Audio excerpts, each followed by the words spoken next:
अध्यक्ष महोदय, आज ही से पूरे एक साल पहले किसान आंदोलन शुरू हुआ था। केंद्र सरकार द्वारा जो 3 काले कानून पारित किए गए, बिना किसानों से पूछे, बिना जनता से पूछे, अपने अहंकार में लोकसभा और राज्यसभा के अंदर जो इनका बहुमत है, लोकसभा में बहुमत है, राज्यसभा में भी काफ़ी सीट है, उसका जो इनका अहंकार है कि हम तो कुछ भी पास करा लेंगे, उस अहंकार के रहते जो इन्होंने ये काले कानून पास किए, इनको लगता था कि किसान आएंगे, थोड़े दिन आंदोलन करेंगे, चीखेंगे, चिल्लाएंगे, फिर घर चले जाएंगे। पिछले साल 26 नवंबर को ये आंदोलन दिल्ली के बॉर्डर पे शुरू हुआ।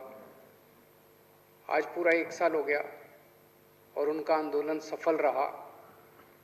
सबसे पहले मैं देश के किसानों को तहे दिल से बहुत बहुत बधाई देना चाहता हूँ।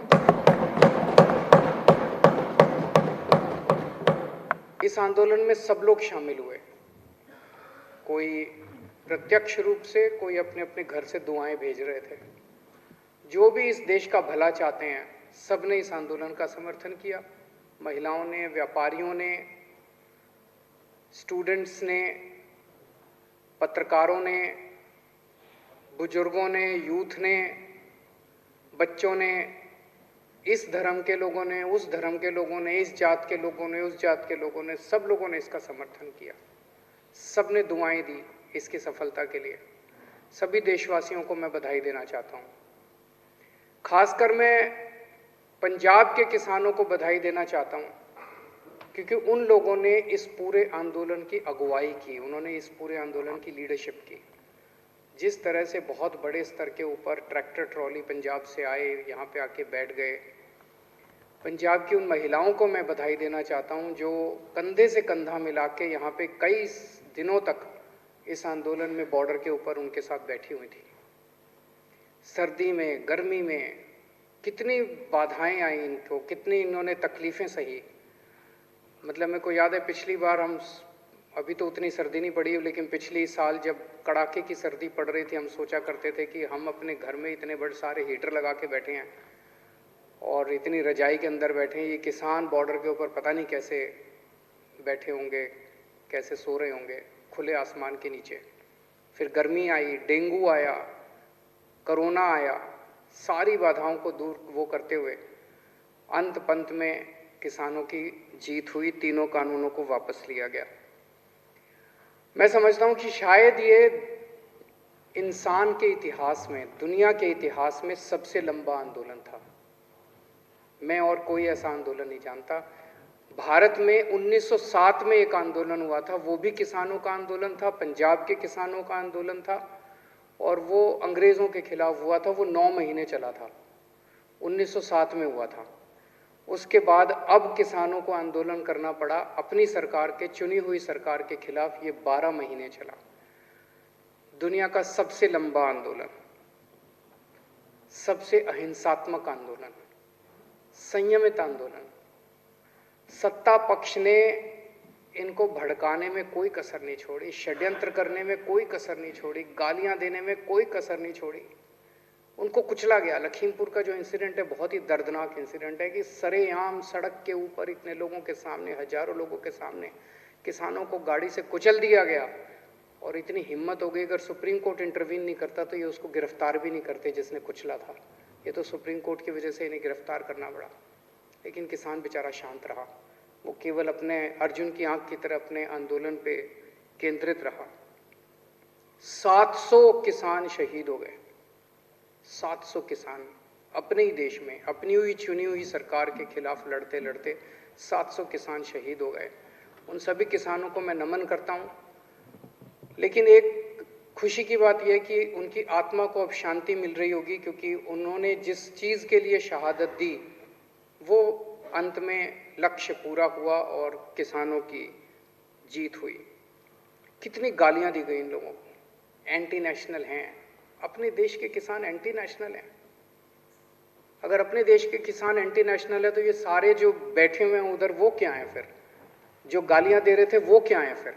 वो नेशनल है, एंटी नेशनल हैं, खालिस्तानी हैं, आतंकवादी हैं, चाइना के एजेंट हैं, पाकिस्तान के एजेंट हैं, पता नहीं क्या क्या किसानों को गालियां नहीं दी गई। कभी किसी ने सोचा नहीं था आज़ाद भारत में एक ऐसा दिन आएगा जब अपने किसानों को इस तरह की गंदी गंदी गालियां दी जाएंगी। पर किसानों ने पलट के इनका जवाब नहीं दिया, किसान शांति से बैठे रहे। इतनी हिंसा की गई, इतने वाटर कैनन इनके ऊपर बरसाए गए, लेकिन इनकी हिम्मत के सामने सरकारों के वाटर कैनन का पानी सूख गया। इनकी कीलें, सड़क के ऊपर कीलें ठोकी गई, लेकिन इनकी हिम्मत के सामने सरकार की कीलें भी पिघल गई। बैरियर लगाए गए, सब किया गया इनको, लेकिन इनकी हिम्मत नहीं तोड़ पाई ये सरकार।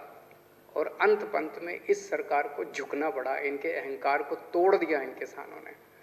जिस तरह से आज़ादी की लड़ाई लड़ी गई थी, ये किसी आज़ादी की लड़ाई से कम नहीं था।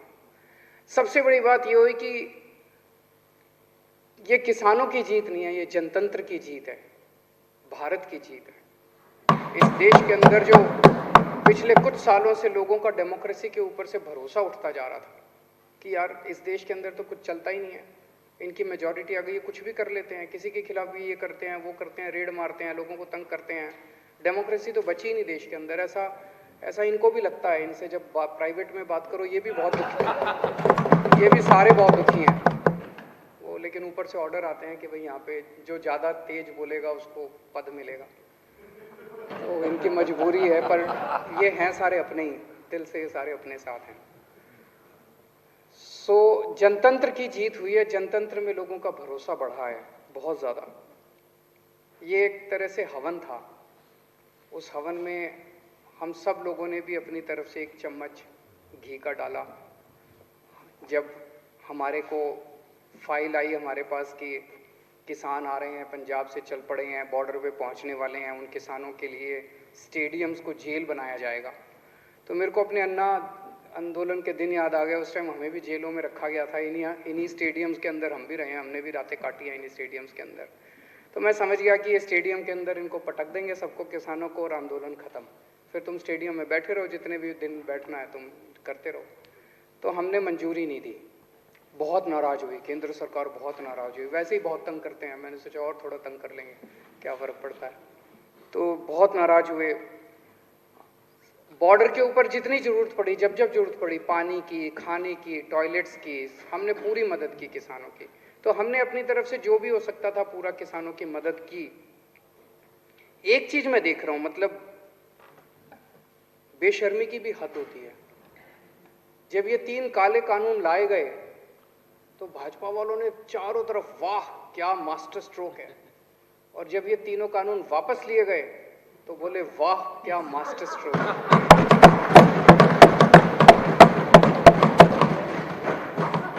मतलब मैं यही कह सकता हूँ, मुझे बहुत दया आती है आप लोगों के ऊपर। क्या गत बना दी आप लोगों की आपके नेताओं ने, ऐसा भगवान किसी के साथ ना करे।